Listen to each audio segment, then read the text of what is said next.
وسيحبط أعمالهم আমি আল্লাহ তাদের সব আমলকে বরবাদ করে দিব।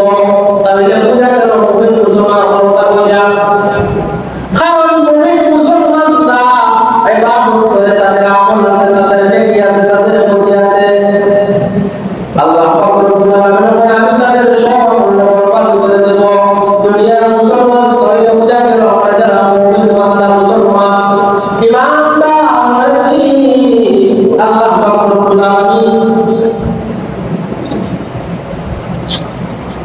তাদের জন্য আল্লাহ পাক রব্বুল আলামিন সকল আমল তাদের নষ্ট করে দিবেন। ইন্নাল্লাযীনা কাফারু নিশ্চয় যারা কুফর করেছে ওয়াসাদ্দু আন সাবিলিল্লাহ আল্লাহর পথে মানুষ আছে, নামাজের জন্য আসে বাধা দেয়, পথে যাওয়ার জন্য মানুষ বাধা দেয়, কোনো মানুষে বাধা দেয়, হয়তো তারা অবশ্যই নষ্ট হয়ে লাভ আছে নি বাধা খাত করে দিনের খাত করতে কিছু কিছু মানুষের বাধা দেয়।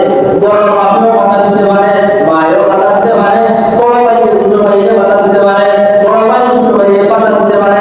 এটা দিনের খাত, দিনের খাত, দিনের জন্য খাত আছে। ওয়াশাকুর রাসূলা মিন বাদি মা তাবাyyana লাহুল হুদা আল্লাহ রাসূলের সাথে ঝগড়া করে, বিবাদ করে।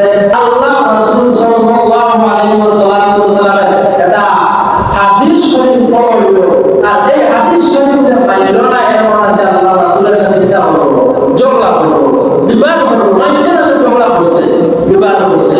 বলে আল্লাহ রাসূলের সাথে যে কিতা হলো, ঝগড়া হলো, বিবাদ হলো, সেই যে ঝগড়া করলো আমার একবে মানলো না,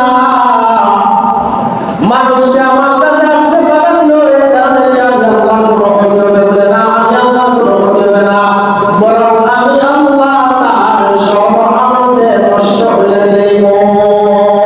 এজন্য মুসলমান আল্লাহর কালামুল্লাহ শরীফের আয়াত শোনার পরে খুব মনোযোগ দিয়ে শুনবা।